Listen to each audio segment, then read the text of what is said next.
পাওয়া আর হারানো এই দুই জীবনের গুরুত্বপূর্ণ অংশ। সারা জীবন প্রত্যেক মানুষ কিছু পায় আর কিছু হারায়। কখনো সম্পত্তি হারায় আর কখনো সম্মান, কখনো বন্ধু হারায় আর কখনো অহং। কিন্তু হারানোটা খারাপ বিষয় না, কারণ হারানোর সাথেই এক অমূল্য শিক্ষায় আপনি অভিজ্ঞ হয়ে ওঠেন যে কি করে আবার আপনি সেটা না হারান। তাই যদি সত্যি কিছু হারিয়ে ফেলেন, তার থেকে পাওয়া শিক্ষা হারাবেন না, কারণ সেই শিক্ষার সাহায্যেই আপনি আপনার হারানো জিনিস পুনরায় পেতে পারেন।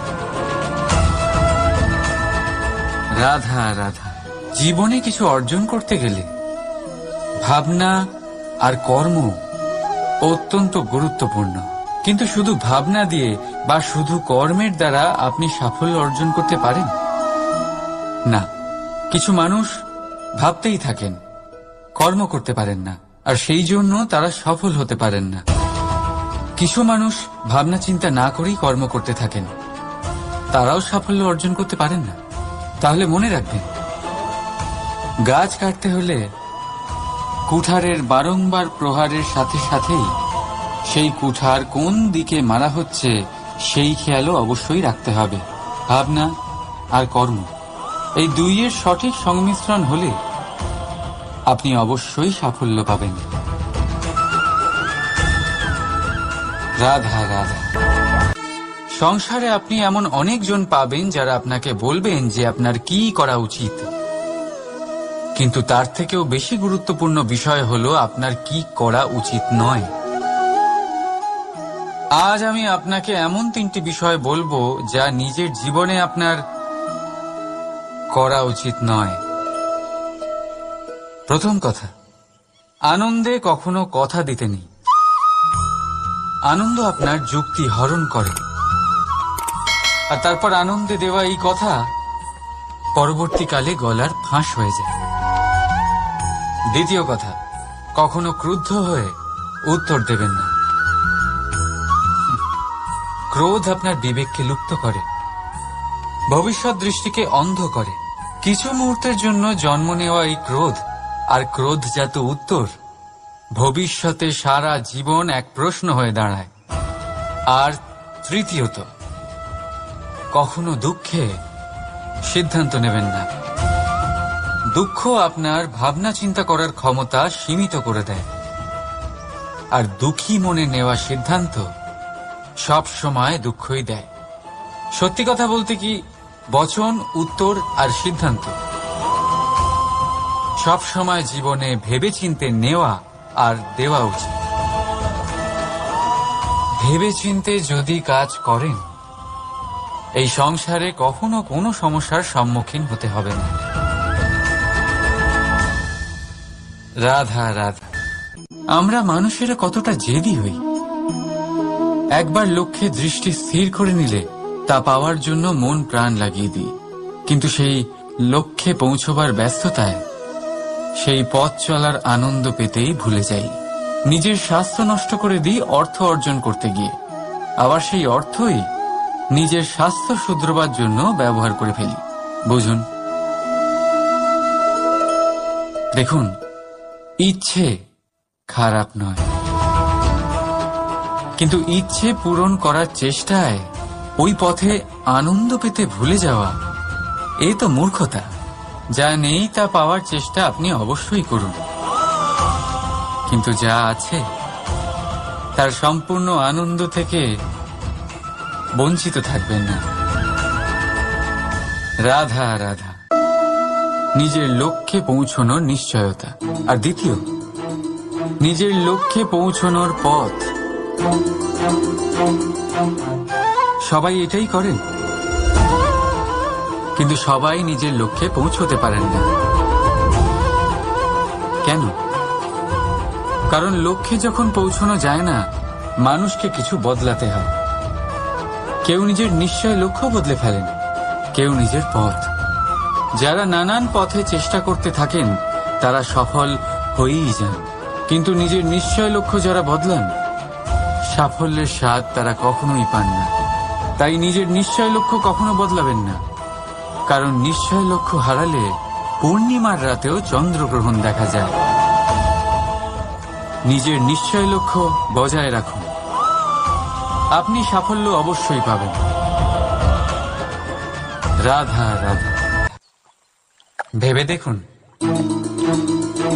উত্তর হলো স্বয়ং নিজের ভুল, স্বয়ং নিজের দোষ, যা কেউ কখনো পায় না। আর কেউ যদি তা পেয়েও যায়, সেই ব্যক্তি নিজের ভুল কখনোই স্বীকার করতে চায় না। কিন্তু যে ব্যক্তি নিজের ভুল স্বীকার করে, নিজের দোষ স্বীকার করে, সংসারে কোনো কিছুই পাওয়ার জন্য তার সামনে কোনো বাধাই থাকে না। তাই আত্মবিশ্বাস অবশ্যই রাখুন। চেষ্টা করুন যেন আপনার দ্বারা কোনো ভুল না হয়, কিন্তু আত্মমন্থন করুন। আর যদি আপনার কোনো ভুল হয়েও যায়, তাহলে তা স্বীকার করুন, তা শুধরে নেওয়ার চেষ্টা করুন। আপনার জীবন পরম আনন্দে ভরে যাবে। রাধা রাধা। নিজের মহলের সবচেয়ে উচ্চতায় দাঁড়ানো এক ব্যক্তি, তারও মনে একটা ভয় থাকে, ভয়, সেই মহলের ভিত নড়ে যাওয়ার ভয়, নিজের পতনের ভয়। আর সেই কারণেই সেই উচ্চতার সম্পূর্ণ আনন্দ সে উপভোগ করতে পারে না। কিন্তু আপনি কি কখনো কোনো গাছের ডালে বসে থাকা কোনো পাখিকে দেখেছেন? সেই ডাল ভেঙে গেলেও তার পড়ে যাওয়ার ভয় থাকে না। কেন? কারণ তার নিজের ডানার ওপর বিশ্বাস আছে। ঠিক সেইভাবেই আমাদের মধ্যে বেশিরভাগ মানুষ কোনো না কোনো সাহায্য নিয়ে উচ্চতায় পৌঁছেছেন, কারোর সাহায্য নিয়ে সাফল্য অর্জন করেছেন। কিন্তু সাফল্যের আনন্দ শুধু তারাই অনুভব করতে পারেন যাদের মনে পড়ে যাওয়ার ভয় নেই। তাই কারোর সাহায্যের ওপর নয়, নিজের সামর্থ্যের ওপরে বিশ্বাস রাখুন। রাধা রাধা। আমরা সবাই জীবনে নিজের জন্য সবচেয়ে ভালোটাই চাই, সবচেয়ে ভালো সুবিধে পেতে চাই, সবচেয়ে বেশি সম্মান পেতে চাই। কিন্তু সবার পক্ষে এইসব পাওয়া কি সম্ভব? হ্যাঁ, নিশ্চয়ই। শুধু একমাত্র বাধা সময়। আমাদের জীবনের কোনো স্থায়িত্ব নেই। তাই যদি সময়ের সদ্ব্যবহার করেন তাহলে একটু সুবিধে হতে পারে। এবারে দেখুন, যাদের সবসময় স্বপ্ন দেখতে ভালো লাগে তার জন্য রাত্রি কম পড়ে যায়, আর যারা স্বপ্ন পূরণ করতে চান তাদের জন্য দিন কম পড়ে যায়। যারা সম্মান পেতে চান তাদের জন্য সব সময় পরোপকার কম পড়ে যায়, আর যারা জ্ঞান অর্জন করতে চান তাদের জন্য মনোসংযোগ। জীবনে যদি নিজের লক্ষ্যে পৌঁছতে চান তবে সময়ের বিভাজন আপনাকে ঠিক করতেই হবে। মনে রাখবেন। রাধা রাধা। লোকে বলে জীবনে মেলামেশা করা অত্যন্ত আবশ্যক। এতে সম্পর্কের আধারও হয়, আবার ব্যবসাও চলে। কিন্তু সবচেয়ে বেশি গুরুত্বপূর্ণ হল ব্যবহার। তাই এই বিষয়ে ভাবুন, আপনার জীবনে কে আপনার সাথে মেলামেশা করবে তা নিশ্চিত করে সময়। আপনি আপনার জীবনে কার সাথে মেলামেশা করবেন তা নিশ্চিত করবে আপনার হৃদয়। আপনি যাদের সাথে মিশছেন তাদের হৃদয়ে আপনি কতক্ষণ থাকবেন তা নিশ্চিত করবে আপনার ব্যবহার। নিজের ব্যবহার ভালো রাখুন, সব ভালোই হবে। রাধা রাধা। এই ফুল দেখতে পাচ্ছেন আপনি? এটা সেই ফুল যার জীবন এই ডালে শুরু হয়েছিল। দর্শকদের চোখে প্রশংসা দেখল সে, মধুর লোভে মৌমাছিরা এলো, আর তারপর ডাল থেকে ভেঙে নিচে পড়ে গেল সে। কেন? নিয়তি এরকম কেন করল? ভাবুন, কারণ এই ডালেই ফুল হয়ে থাকাটা এই ফুলের জীবনের লক্ষ্য কখনোই ছিল না। এবার এই ফুল হয় দেবতাদের সজ্জায় ব্যবহৃত হবে, নয় কোনো কন্যার গয়নায় গাঁথা হবে, আর নয় কারোর প্রেম প্রদর্শনের মাধ্যম হবে। দেখুন, জীবনে নিজের লক্ষ্যে পৌঁছতে হলে যাত্রাকে ভয় পেলে চলবে না। নিজের অস্তিত্ব তৈরি করতে হলে তাদের ছায়া থেকে আপনাদের দূরে যেতেই হবে যারা আপনাকে অস্তিত্ব প্রদান করেছেন। এটাই জীবনের নিরন্তর সত্য। রাধা রাধা। আমাদের সকলের জীবনে কখনো না কখনো পাথর দ্বারা আঘাত লাগেই, আর এই সংসারও আমাদের ওপরে কখনো না কখনো পাথর বর্ষণ করে, কখনো আমাদের খারাপ ভেবে, আর কখনো আমাদের অসফল ভেবে, কখনো আমাদের বুদ্ধিহীন ভেবে। কারণ অনেক আছে, কিন্তু এই পাথর দ্বারা আমরা আঘাত পাবো কি পাবো না তা সম্পূর্ণ আমাদের হাতে। হয় আপনি এই পাথরের আঘাত পেয়ে চোখের জলে ডুবে থাকতে পারেন, আর নয়তো যদি আপনি চান তাহলে এই পাথর দিয়ে সেতু বানিয়ে সকল সমস্যার সাগর অতিক্রম করতে পারেন। সিদ্ধান্ত আপনার।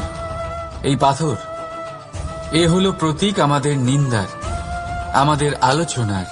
যে এই আলোচনা নাকারাত্মকভাবে দেখবে সে শুধুমাত্র কষ্টই পাবে, আর যে এই আলোচনাকে নিজের বিকাশের আধার বানাবে সেই সাফল্যের চূড়ায় পৌঁছবে। তাই মনে রাখবেন, আলোচনা আপনার শত্রু নয়, আপনার সবচেয়ে বড় মিত্র। রাধা রাধা। মিষ্টি জল সবার পছন্দ, কিন্তু নোনতা জল কেউ পছন্দ করে না।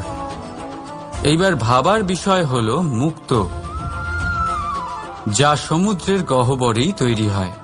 নোনতা জলের মধ্যে থেকেই প্রতি মুহূর্তে অন্য প্রাণীদের থেকে বেঁচে নিজের অস্তিত্বকে বাজি রেখে ঝিনুক মুক্ত প্রদান করে থাকে। কখনো ভেবেছেন কেন? কারণ সংকটের সম্মুখীন না হয়ে, চরম পরিস্থিতির সাথে না জড়িয়ে আপনার কখনোই সুখ প্রাপ্তি হবে না।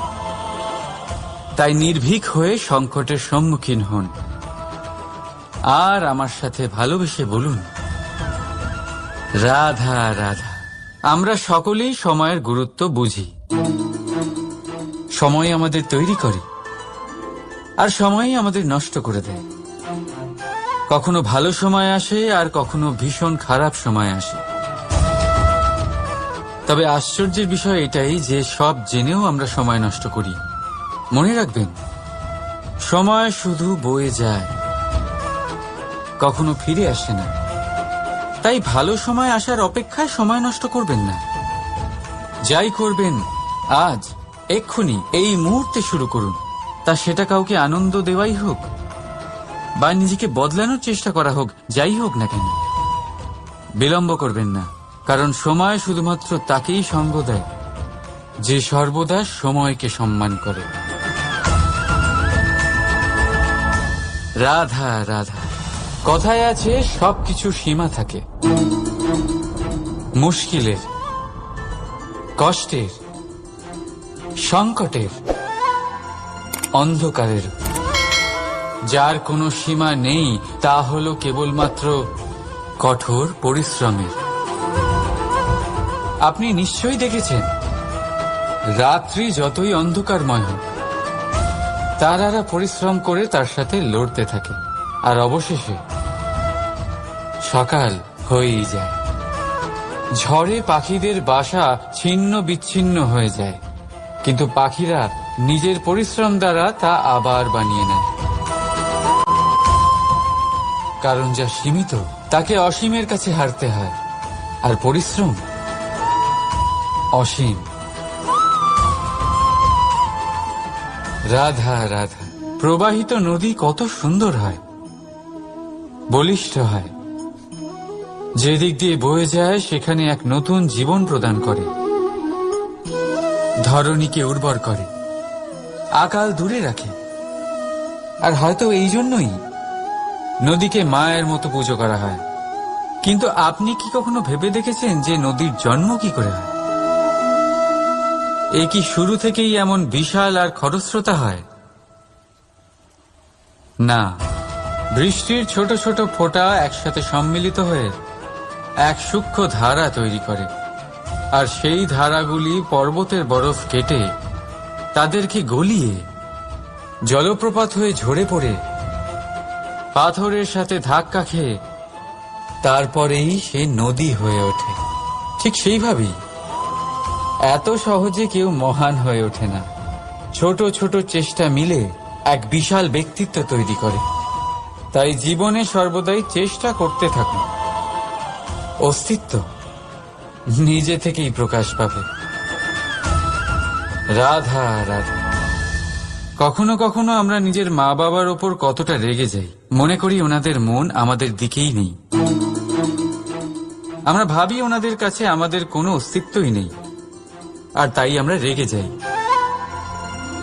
কিন্তু আপনি কি কখনো এমন অনুভব করেছেন যে আমাদের চোখ দিয়ে আমরা আমাদের নাক কখনো দেখতেই পাই না, কারণ তা চোখের ভীষণই কাছে থাকে, দুই চোখের মাঝখানে। কিন্তু যখন কেউ মুখে আঘাত করে, হাত সর্বপ্রথম নাককেই সুরক্ষিত করার চেষ্টা করে। মাতা পিতাও অনেকটা এরকমই হয়। আপনার ভালোর জন্য, আপনার সুরক্ষার জন্য তারা সবসময় তৈরি। তাই তাদের প্রেমকে কখনো সন্দেহ করবেন না। আবশ্যক নয় তাদের প্রেম আপনি সবসময় স্পষ্টভাবে দেখতে পাবেন, কারণ এই এক এমন প্রেম যা সর্বদাই আপনার সাথে ঢাল হয়ে আপনার রক্ষা করতে থাকবে। রাধা রাধা। বাবুল গাছ কত বিশালাকার হয়, পিপুল গাছও বিশালাকার হয়। কিন্তু আপনি কি কখনো ভেবে দেখেছেন যে কেন বাবুল গাছ কেটে তা ব্যবহার করা হয়, আর কেনই বা পিপুল গাছকে পুজো করা হয়? এই জন্যই, কারণ পিপুল গাছ তার নিচে বসে থাকা পথিককে ছায়া প্রদান করে, নিজের ডালে অসংখ্য পাখিদের আশ্রয় দিয়ে থাকে, কাউকে কাঁটা ফুটিয়ে দূরে সরায় না, বরং তাকে শীতল ছায়া দিয়ে তার ক্লান্তি দূর করে। এই সংসারে যদি আপনি সম্মান পেতে চান, তবে পিপুল গাছের মতোই হতে হবে। কিছু দিতে শিখুন, আনন্দ, সুখ, শীতলতা দান করতে শিখুন, আর কাঁটার মতন কাউকে কখনো কষ্ট দেবেন না। সম্মান স্বয়ং হেঁটে আপনার কাছে আসবে। আর মন প্রসন্ন হয়ে বলবে রাধা রাধা।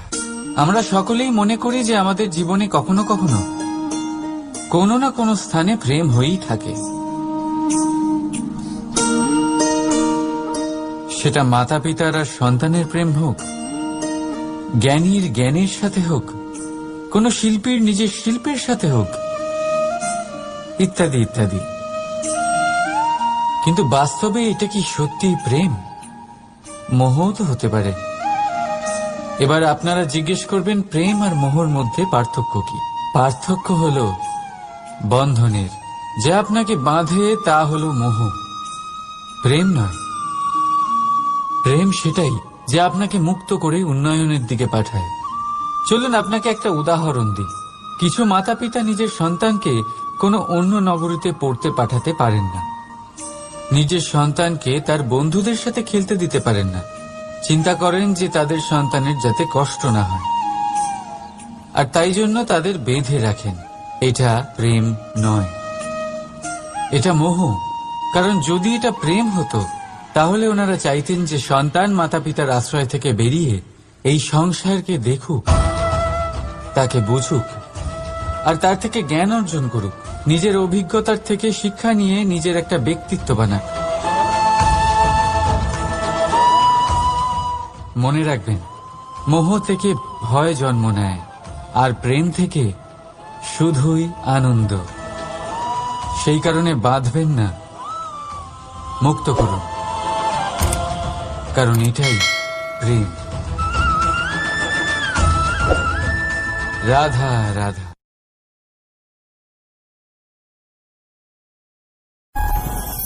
কখনো কোনো বৃক্ষকে দেখেছেন? এই ধরিত্রী থেকে ততটুকুই জল নেয় যতটুকু তার প্রয়োজন। কোনো প্রাণীকে দেখুন, এই প্রকৃতি থেকে ততটুকুই খাবার গ্রহণ করবে যতটুকু তার খিদে রয়েছে। খিদে মিটে গেলে আর খাবে না। এবার মনুষ্যকে দেখুন, সে নিজের জীবনে যা কিছু পেয়েছে, বস্তু, ধন, খাবার, শক্তি, প্রয়োজনের থেকে অনেক বেশি লাভ করার চেষ্টা করে থাকে। প্রয়োজনের থেকে বেশি যদি পেয়েও যায়, তাহলেও তার কম মনে হয়। এবার এরকম ঠিক কেন হয়? এর পিছনের কারণ কি? কারণ হলো লোভ। লোভের আগুন কিছু এমন হয়, যদি মানুষের মনে একবার প্রজ্বলিত হয় তাহলে শুধু বাড়তেই থাকে। ততক্ষণ বাড়বে যতক্ষণ না আপনি নিজে তাকে বাধা দিচ্ছেন। তবে এই লোভের আগুন নিয়ন্ত্রণ করা সম্ভব। পরিমিতিবোধ, পরিমিতিবোধের চিন্তা।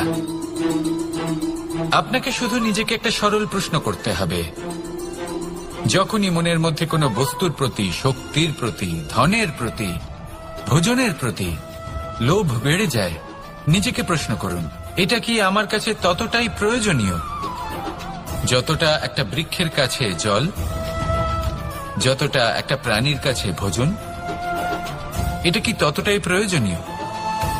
যদি উত্তর না হয় তাহলে নিজেকে সেখানেই বাধা দিন, সেই ভাবনা সেখানেই ত্যাগ করুন, কারণ সেটাই হলো লোভ। ঠিক এইভাবেই প্রয়োজনীয়তার চিন্তা করে আস্তে আস্তে এই মন নির্লোভ হয়ে উঠবে,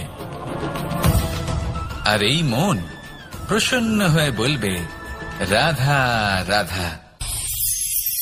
সংসারে সকলে উঁচুতে উঠতে চায়, কেউ নত হতে চায় না।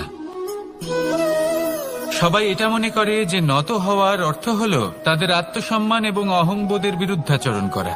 তাদের মনে হয় যে যদি আমরা নত হই, সংসার আমাদের দুর্বল মনে করবে, তাদের শৌর্য এবং তাদের ব্যক্তিত্বের অপমান হবে। কিন্তু এটা কি সত্যি? প্রত্যেকবার নত হওয়ার অর্থ কি সম্মানহানি হওয়া? কখনোই নয়। আপনি নিজের জীবনকেই দেখে নিন। আপনার কোনো অমূল্য জিনিস যদি নিচে পড়ে যায় তাহলে তাকে কিভাবে তোলেন? সেই বস্তুকে তোলার জন্য আপনাকে নত হতেই হবে। আপনি বড়দের আশীর্বাদ কিভাবে লাভ করেন? আপনি নত হয়ে তবেই তাদের আশীর্বাদ লাভ করতে পারেন, তাই না? ভেবে দেখুন, আপনি একটা পথে হাঁটছেন, আপনি দেখতে চাইছেন যে আপনি সঠিক পথে হাঁটছেন কিনা, পায়ের নিচে কাঁটা পড়ে আছে কিনা। কিভাবে দেখবেন? আপনাকে সেই মাথা নত করেই দেখতে হবে। এর অর্থ কি? অর্থ খুব সহজ। প্রত্যেকবার নত হওয়া অনুচিত নয়, সেটা কোনোভাবেই সম্মানহানি নয়। পরিস্থিতি অনুসারে এবং যেখানে প্রয়োজন আপনি নত হতে শিখে গেলে আপনি অনেক কিছুই লাভ করতে পারবেন। জ্ঞান, মান, গুণ, বিশ্বাস। সেই জন্য প্রয়োজন এবং পরিস্থিতি অনুসারে নত হতে শিখুন, এতে অনুচিত কিছুই নেই। আত্মসম্মান থাকা অত্যন্ত প্রয়োজনীয়, কিন্তু তা যেন কখনো অহংকারে পরিণত না হয়। এই বিষয়ে অবশ্যই নজর রাখবেন এবং আমার সাথে ভালোবেসে বলবেন, রাধা রাধা। মানুষের জীবন দেখলে এতে সংকটও আসবে, বিপদও আসবে, অনেক সমস্যাও আসবে। চিরকাল বলা হয় কর্ম করো, কর্ম করতে থাকো। কিন্তু শুধুমাত্র কর্ম করাটাই পর্যাপ্ত নয়। কর্ম কিভাবে করা হচ্ছে, কোন দিশায় করা হচ্ছে সেটা বুঝতে পারাটাও অত্যন্ত আবশ্যক। ভাগ্যের ভরসায় থাকবেন না। ভাগ্যের দ্বার যদি বন্ধ থাকে তাহলে নিজের কর্ম দ্বারা আপনি সেই দ্বার খুলে দিতে পারেন। এবার আপনার পথে যদি কোনো বড় পাহাড় চলে আসে তাহলে আপনি কি করবেন? ভাগ্যের ভরসায় বসে থেকে হাহাকার করলে তো হবে না। ভাববেন যে আমার ভাগ্যে এটা লেখা আছে তাই এই সমস্যা নিজে থেকেই পথ থেকে সরে যাবে। না, আপনাকে কর্ম করতে হবে। নিজের কর্মের দ্বারা এমন কোলাহলের সৃষ্টি করুন যাতে ভাগ্য নিজেই আপনার জন্য সেই দ্বার খুলে দেয়। কর্মের কোলাহল কিছুটা এমন হওয়া উচিত যে সেই বাধা যেন আপনার কোলাহল শুনে নিজে থেকেই আপনার পথ থেকে সরে যায়। কর্ম করুন, কিন্তু এটা ভেবে কর্ম করুন যে কিভাবে আপনি কর্ম করছেন, কোন দিশাতে আপনি কর্ম করছেন।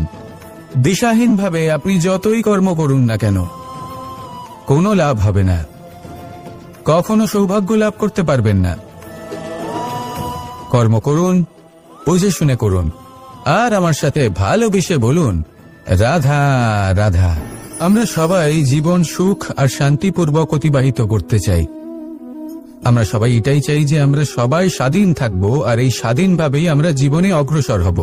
আর যখন কোনো ব্যক্তি আমাদের এইসব কিছু করতে বাধা দেন তখন আমরা তার উপর রুষ্ট হই, কিন্তু সত্যিটা ঠিক এর বিপরীত।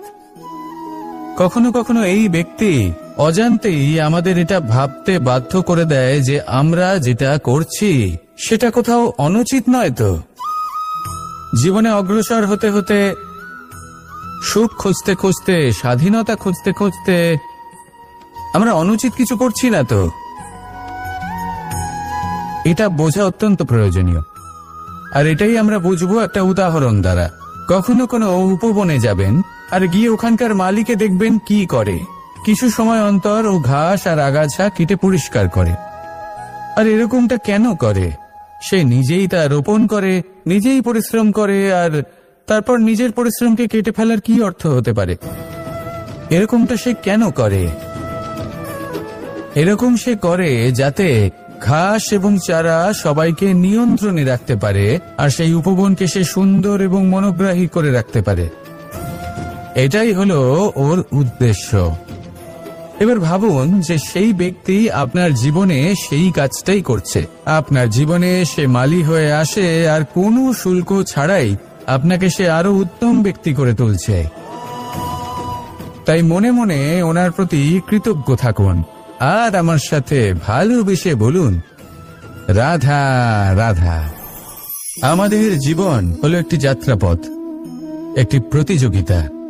আর এই প্রতিযোগিতায় এগিয়ে থাকার জন্য, জয়লাভ করার জন্য আমরা সবাই কোনো না কোনো সাহায্য খুঁজি। কেউ ঈশ্বরের শরণে যান, কেউ গুরুর কাছে যান, কেউ মাতা পিতার কাছে যান, আবার কেউ যোগ্য বন্ধু নির্বাচন করে নেন। আর হ্যাঁ, এনারা সবাই আপনাকে জীবনে অগ্রসর হওয়ার পথে সাহায্য করতে পারেন। কিন্তু এমন একজন ব্যক্তি আছেন এই সংসারে, যিনি এই সংসারে আপনাকে সবার আগে নিয়ে যেতে পারেন। আর সেই ব্যক্তি হলেন স্বয়ং আপনি, আর কেউ নয়। অর্থাৎ আপনি যদি চেষ্টা করেন, পরিশ্রম করেন, তাহলে আপনার বন্ধু, আপনার বান্ধব, আপনার পরিবার, আপনার গুরু আপনাকে সাহায্য করতে পারে, আপনাকে আরো অনেক বেশি প্রদান করতে পারে। কিন্তু যদি আপনার চেতনাই না থাকে, তাহলে কেউ আপনাকে এগিয়ে নিয়ে যেতে পারবে না। যেমন ছোট্ট একটা বালক যে সবেমাত্র হাঁটতে শিখছে, প্রথমে সে হামাগুড়ি দিয়ে চলতে চেষ্টা করে। তার মাতা পিতা তাকে দেখে খুব আনন্দ পান, তাকে উৎসাহও দেন। সেই ছোট বালক দাঁড়াতে চেষ্টা করে, হাঁটতে চেষ্টা করে, আবার পড়ে যায়, আবার উঠে দাঁড়ায়, আবার চেষ্টা করে, আবার পড়ে যায়। আর ভবিষ্যতে গিয়ে সে হাঁটতেও শিখে যায়, আবার দৌড়তেও শিখে যায়। এই সংসারে আপনি যে কর্মই করতে চান না কেন, যে স্বপ্নই আপনি পূর্ণ করতে চান না কেন, সেটা আরম্ভ হবে আপনাকে দিয়ে, আপনার কর্ম দ্বারা। তাই কর্ম করতে শুরু করুন। বাইরে থেকে সাহায্য পেতেই পারেন, তা সদ্ব্যবহার করুন আর আমার সাথে ভালোবেসে বলুন, রাধা রাধা। ক্রোধ এ হলো এই সংসারের সব থেকে ঘাতক আবেগ। এই আবেগ আগুনের সমান। যদি কোনো ব্যক্তির মনে জাগ্রত হয়, তাহলে সামনের ব্যক্তিকে ভস্ম করার আগে সেই আগুন সেই ক্রুদ্ধ ব্যক্তিকেই ভস্ম করে দেয়। সেই জন্য এই ক্রোধকে নিজের থেকে দূরে রাখা অত্যন্ত আবশ্যক। কিন্তু তার অর্থ এটা নয় যে সেই রাগের কোনো মূল্য নেই। আগে হ্যাঁ, কখনো কখনো জীবনে এই ক্রোধের বহিঃপ্রকাশ অত্যন্ত প্রয়োজনীয়। যেমন একজন ব্যক্তি, তিনি অপরাধ করেই চলেছেন, আপনি তাকে সুযোগ দিচ্ছেন কিন্তু সে কথা শুনছেন। সে এই বিভ্রান্তি নিয়ে জীবন অতিবাহিত করছে যে সে যেটা করছে সেটাই হলো উচিত, আর এটাই ভেবে সে অধর্মের পথে অগ্রসর হচ্ছে। এমন একটা সময় ক্রোধের বহিঃপ্রকাশ অত্যন্ত প্রয়োজনীয়। যেমন শ্রীরাম ক্রুদ্ধ হয়েছিলেন, উনি অগ্নিবাণ সাধন করেছিলেন সাগরের প্রতি, কারণ সাগর নিজের অহংকারে মত্ত হয়ে কিছুতেই শ্রীরামকে লঙ্কা পর্যন্ত পৌঁছানোর পথ খুঁজে দিচ্ছিল না। যখন শ্রীরাম ক্রুদ্ধ হলেন, তখন সাগর ওনাকে পথ দেখালো। ক্রোধ প্রকাশ করুন, কিন্তু উচিত সময়, উচিত পরিস্থিতিতে, উচিত মাত্রাতে। আর কখনোই এই ক্রোধের আবেগ যেন আপনাকে নিয়ন্ত্রণ না করতে পারে। আসুন আমার সাথে ভালোবেসে বলুন, রাধা রাধা। প্রত্যেক মানুষ জীবনযাপন করেন, কিন্তু প্রত্যেক মানুষ বেঁচে থাকার রসদ জোগাড় করতে পারেন না। তাহলে কি করা যায়? জীবনের রসদ কিভাবে জোগাড় করা যায়? কিভাবে আমাদের চেষ্টা করে যাওয়া উচিত? আমাদের কি করা উচিত? কিছু কাজ আছে যেগুলো আপনাদের করতে হবে। সর্বপ্রথম, জীবনে যখনই কোনো সমস্যা আসবে তখন নিরপেক্ষভাবে তার সম্মুখীন হন। তা সে যে সমস্যাই হোক, সেটা সমাধান করার জন্য আপনাকে শুভ পথ নির্বাচন করতেই হবে। তারপরে যদি আপনার হাতে কখনো ক্ষমতা আসে, সেই মুহূর্তে আরো বেশি বিনম্র থাকতে হবে। আপনি ধন অর্জন করলে তখন অহংকার জাগ্রত হতে দিলে চলবে না। আপনি যদি শক্তিশালী হয়ে ওঠেন, তাও অহংকার জাগ্রত হলে চলবে না। জীবনে যখনই ক্রোধ হবে তখন নিজেকে নিয়ন্ত্রণ করুন আর ভেবে দেখুন যে যদি এই মুহূর্তে আপনি ক্রোধ দেখান তাহলে তার পরিণাম কি হবে। এর ফলে কি কিছু শুভ ঘটনা ঘটবে নাকি অশুভ কিছু ঘটবে? শুধু এই কটা কাজ নিজেদের জীবনে আত্মসাৎ করুন, জীবন যাপন অত্যন্ত সহজ হয়ে যাবে। আসুন আমার সাথে ভালোবেসে বলুন, রাধা রাধা। এই সংসারে যদি আপনি শুভ কিছু অর্জন করতে চান তাহলে দুটি পথ আছে। প্রথম হলো ধর্ম আর দ্বিতীয় হলো কর্ম। কিছু ব্যক্তি এমন কথাও বলেন যে আমরা তো ধর্মের পথেই অগ্রসর ছিলাম, আমরা তো লক্ষ্য প্রাপ্ত করতে পারলাম না, বরং আমাদের নিন্দা হলো। এবার এরকমটা ঠিক কেন হয়? এরকম এই কারণে হয় কারণ দেখতে গেলে ধর্ম সবসময় আমাদের এমন পথ দেখায় যেটা আমাদের একটা শুভ লক্ষ্য প্রাপ্তিতে সাহায্য করে, কিন্তু সেই লক্ষ্যে আমাদের পৌঁছতে হবে নিজেদের কর্ম দ্বারা। যদি আপনি ধর্মের পথে অগ্রসর হয়ে থাকেন তাহলে আপনাকে কর্মও করতে হবে। যদি ধর্মের পথে চলেন কিন্তু কর্ম না করেন তাহলে লক্ষ্য প্রাপ্তি হবে না। ঠিক সেইভাবেই যদি আপনি কর্ম করতে থাকেন কিন্তু ধর্মের পথে না চলেন তাও লক্ষ্য প্রাপ্তি হবে না। মনে রাখবেন যে ধর্ম এবং কর্ম হলো একটি মুদ্রার দুই পিঠের সমান। এদের নিজের জীবনে আত্মসাৎ করুন এবং অগ্রসর হন। এই সংসারের প্রত্যেক লক্ষ্য আপনার হবে। আসুন আমার সাথে ভালোবেসে বলুন, রাধা রাধা। আমরা সবাই জীবনে কামনা করি। কেউ ধন সম্পত্তির কামনা করি, কেউ ভালোবাসার, কেউ বন্ধুদের, কেউ নাম খ্যাতি আদি ইত্যাদি। এগুলো লাভ করার জন্য আমরা চেষ্টা করতে থাকি, পরিশ্রম করতে থাকি, কিছু সময় পরে অর্জনও করে ফেলি। কিন্তু সবকিছু অর্জন করার কিছু সময় পরে এরা রুষ্ট হয়ে যান, আমাদের থেকে দূরে চলে যান বা আমাদের থেকে কেড়ে নেওয়া হয়। এমনটা কেন হয়? এমনটা এই কারণে হয় কারণ মানুষের একটা দুর্বলতা আছে।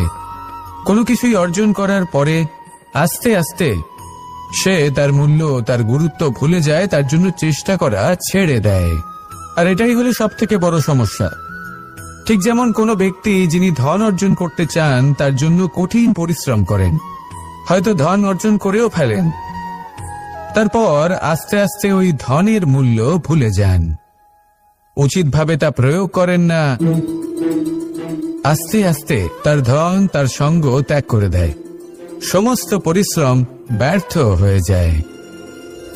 সেই জন্য মনে রাখবেন, এই সংসারে কিছু অর্জন করা অত্যন্ত কঠিন ব্যাপার, কিন্তু তার থেকেও বেশি কঠিন হলো সেটা নিজের সাথে ধরে রাখা। তাই জীবনে যখনই আপনি কিছু অর্জন করবেন তার গুরুত্বটা বুঝুন, আর তারপরে সময়ে সময়ে তার মূল্য নিজেকে স্মরণ করাতে থাকুন। কৃতজ্ঞ থাকুন যে আপনার পরিশ্রম আপনাকে এই ফল দান করেছে, আর চিরকাল পরিশ্রম করুন, তবেই আপনি যেটা লাভ করেছেন সেটা আপনার কাছে থেকে যাবে। আসুন আর আমার সাথে ভালোবেসে বলুন, রাধা রাধা। এই সংসারে আপনার সব থেকে বড় বন্ধু কে? কেউ বলবেন ছোটবেলার বন্ধুরা, কেউ বলবেন মাতা পিতা, কেউ বলবেন ঈশ্বর। এবারে বলুন যে এই সংসারে আপনার সব থেকে বড় শত্রু কে? কেউ বলবে আপনার বিরোধী, সেই ব্যক্তি যে আপনাকে হিংসে করে, বা আপনার নিজের অহংকার, আপনার কুকর্ম। আমি বলবো যে এই সংসারে আপনার সব থেকে বড় বন্ধু হলো আপনার নিজের মন। এই চঞ্চল মনকে যদি আপনি নিয়ন্ত্রণ করতে শিখতে পারেন, তাহলে এর থেকে বড় বন্ধু এই সংসারে আপনি কোথাও পাবেন না। সেখানেই যদি এই মন আপনাকে বশ করে ফেলে, তাহলে সংসারে এর থেকে বড় শত্রুও আপনি কোথাও পাবেন না। সেই জন্য এই সংসারকে নিয়ন্ত্রণ করার চেষ্টা ত্যাগ করুন। প্রথমে এই মনকে নিয়ন্ত্রণ করতে শিখে যান, তাহলে এই জীবন নিজে থেকেই সাফল্যের পথে অগ্রসর হবে। আর তখন এই মন প্রসন্ন হয়ে বলবে, রাধা রাধা। গঙ্গা ভারতের সবথেকে শক্তিশালী নদী, এমন একটি নদী যে নিজেই হলো একটি ইতিহাস। কিন্তু কখনো ভেবেছেন যে এই গঙ্গা নদীর প্রবাহ যখন গঙ্গোত্রী থেকে শুরু হয়, তখন তার উৎপত্তি কিভাবে হয়? হিমবাহ যখন গলে যায়, তখন একটি ফোঁটার জন্ম হয়। সেই ফোঁটাগুলোর সাথে আরো কিছু ফোঁটা যুক্ত হয়, তারপরে একটি ছোট ধারা উৎপন্ন হয়, সেটা বইতে থাকে। এর পরবর্তীতে আরো অনেক ধারা আরো অনেক ফোঁটার সাথে যুক্ত হয়ে যায়, আর অবশেষে একটা মহান বিশাল ধারা জন্ম নেয়, যাকে আমরা মহানদী গঙ্গা বলি। সেই জন্য এই কথা বলা হয়েছে যে একটি পাথর দিয়ে প্রাচীর বানানো যায় না। মহানদী গঙ্গা আসলে কি, যদি ভালোভাবে ভেবে দেখেন, তবে এ হলো অগুন্তি জলের ফোঁটার মিশ্রণ, যেটা আরম্ভ হয় একটি ফোঁটা দ্বারা। একটি ফোঁটা যা এদের সকলকে নিজের অন্তরে সমাহিত করে নেয় এবং এমন একটি যাত্রা শুরু করে যা পরবর্তীতে মহানদী গঙ্গার রূপ ধারণ করে। এর থেকে আমরা কি শিক্ষা পাই? এটাই যে জীবনে শুধুমাত্র পরিশ্রম এবং সমস্যার সম্মুখীন হওয়াটাই পর্যাপ্ত নয়, সেটা তো সকলকেই করতে হয়। প্রয়োজন হলো সারল্য। সারল্য দ্বারা সবাইকে নিজের অন্তরে সমাহিত করে নিতে হবে, তাদের সাথে চলতে হবে, অনেককে এক করে তুলতে হবে। এই প্রবৃত্তি যদি আপনি নিজের অন্তরে জাগ্রত করেন, তাহলে আপনিও গঙ্গার মতো মহান হয়ে উঠবেন। আসুন আমার সাথে ভালোবেসে বলুন, রাধা রাধা। এই সংসারের দুটি সবথেকে শক্তিশালী শব্দ হল নীরবতা এবং প্রসন্নতা। এই দুটি সবথেকে বেশি কঠিনও। এবার আপনি বলবেন, এতে কঠিনের কি আছে? না, ক্ষেত্র বিশেষে নিজে নীরব থাকা হলো অত্যন্ত কঠিন। আর তার থেকেও বেশি কঠিন হলো বিকট পরিস্থিতিতে নিজেকে প্রসন্ন রাখা। কিন্তু যদি আপনি এটা শিখে যান, তাহলে এই নীরবতাই আপনাকে জীবনে অনেক বড় বড় সমস্যার হাত থেকে বাঁচাবে। এই প্রসন্নতা আপনাকে বিকটতর পরিস্থিতি থেকে বেরিয়ে আসতে শক্তি যোগাবে। তাই এই গুণ আত্মসাৎ করুন আর আমার সাথে ভালোবেসে বলুন, রাধা রাধা। মানুষ নিজের জীবনে সবকিছু লাভ করতে পারেন, সম্পত্তি, সাফল্য, সুখ, স্বাচ্ছন্দ্য, কিন্তু তারপরেও তার মনে একটি ভয় থেকে যায় যে কখনো যেন এমন কিছু না হয় যেটা ওকে এসে ভেঙে দেবে, তার অন্তর্মনকে ভেঙে দেবে, তার আত্মাকে ভেঙে দেবে। কিন্তু সত্যি কথা বলতে, কিছু ভাঙলেও তাতে ভয় পাওয়ার কোনো প্রয়োজন নেই। ভাঙার পরেই কিন্তু নতুন নির্মাণ হয়। এটাই তো প্রকৃতি আমাদের শেখায়। এই দেখুন না, যখন এই মেঘ বিভাজিত হয়, ভেঙে পড়ে, তবেই তো বর্ষা আসে, আর বর্ষার পরেই এই মাটির সিঞ্চন হয়। একটি বীজ সেটা ভাঙার পরে তবেই সেখান থেকে সে অঙ্কুরিত হয়। তাই ভেঙে পড়ার কথা শুনে ভেঙে পড়বেন না। তারপর যেসব নির্মাণ হতে চলেছে তার উপর মনোনিবেশ করুন। আর হ্যাঁ, যদি সংসারে এমন কিছু থাকে যা ভাঙবেন না, তাহলে সেটা হলো বিশ্বাস। জীবনে কখনো কারোর বিশ্বাস ভঙ্গ করবেন না। যখন ব্যক্তির বিশ্বাস ভঙ্গ হয়, তখন তার আত্মা আহত হয়। আসুন আমার সাথে ভালোবেসে বলুন, রাধা রাধা। এই ফুল কি সুন্দর হয়, তাই না? মন মোহিত করে দেবার মতো রং, সুগন্ধ, আর এতটাই কোমল হয় যে খুব সহজেই আপনি একে পিষে দিতে পারেন। এই ফুল আপনাকে কিছুই বলবে না, প্রতিবাদও করবে না, আপনাকে আঘাতও করবে না, আপনি কোনো চিৎকারও শুনতে পাবেন না। শুধু যাওয়ার সময় আপনার হাতে মধুর একটা সুবাস রেখে যাবে। কিন্তু এই কাজটা আপনি কাঁটার সাথে করতে পারবেন না। কাঁটা আপনাকে অত্যন্ত যন্ত্রণা দেবে, সেটা আপনিও জানেন। এবার এই ফুল আর কাঁটার মধ্যে যে পার্থক্য, সেটাই হলো পার্থক্য সজ্জন এবং দুর্জনদের মধ্যে। কখনো কখনো আমাদের জীবনে এমন কিছু ব্যক্তি আসেন যারা অত্যন্ত কোমল, তাদের আমরা দমন করে বসি। আর বেশিরভাগ সময় তারাই আমাদের সবথেকে বড় শুভাকাঙ্ক্ষী হন। তারা চাইলে বিরোধিতা করতেই পারেন, চাইলে আমাদের উপর প্রহার করতেই পারেন, কিন্তু তা করেন না।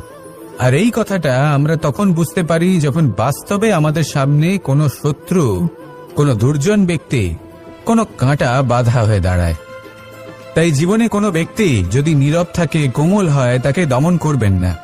হতে পারে সেই ব্যক্তি আপনার জীবনের সবথেকে বড় পুঁজি হয়ে ওঠেন। আসুন আমার সাথে ভালোবেসে বলুন, রাধা রাধা।